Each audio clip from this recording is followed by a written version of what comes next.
Commissioner Jones was on to something. We've been talking about single source funding for years. Everybody knew that we were trying to move to single source funding.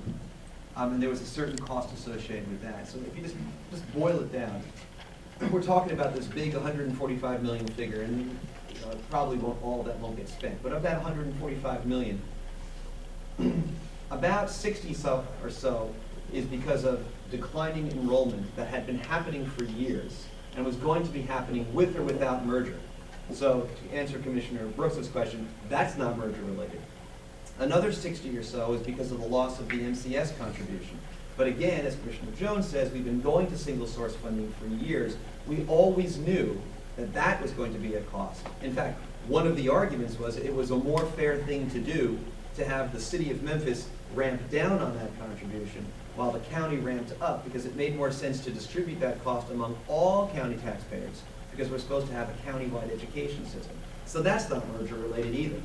And then what you have left over is 20 to 30 extra in increases that this board and this staff have recommended. And of that, only 11 million is actually directly merger related. If you go to page 6 of their handout, it's the second bullet point. It's the $11 million in the Norris Todd salary preservation requirement. And again, proponents of merger said, yes, there will be increased costs because you're going to have to level up the teachers' salaries. That's state law. But that's a good thing, because we should be paying teachers more.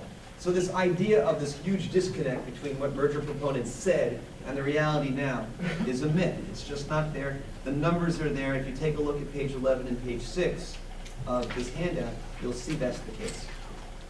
To the school board, second of 3 points, then I'll be done. To the school board.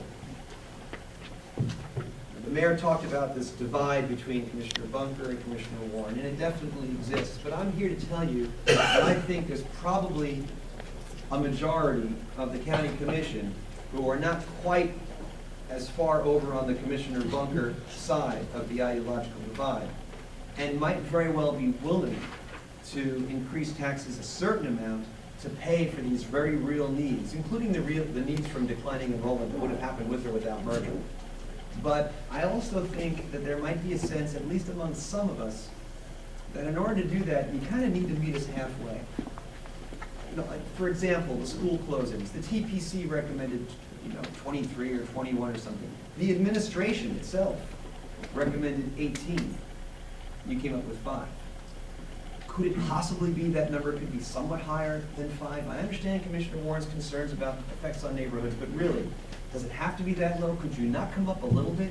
And with respect to the outsourcing, the TPC recommended a certain outsourcing thing so that we are consistent with respect to the county and city systems regarding how they outsource transportation, how they outsource custodial. Could you not do a little bit more there? I mean, we want to work with you. We want to give you as much money as we can to help you. But politically, it would really be a lot easier to get to 7 if we had a little bit more effort in terms of efficiencies. And I'm asking you sincerely to consider that.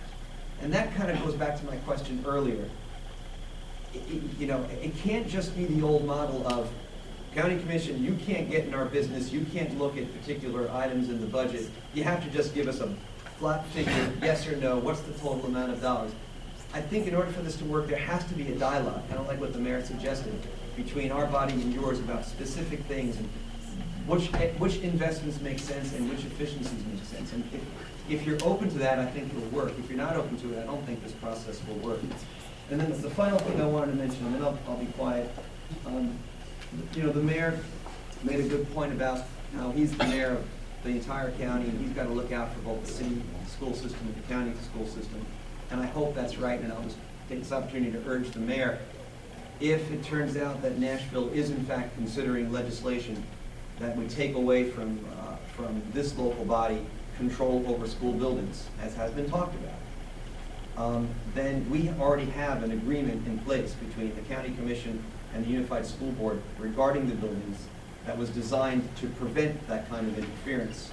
I think if there's actual efforts in Nashville to do that, I think the school board's ready to pass a resolution along those lines. We've already done it.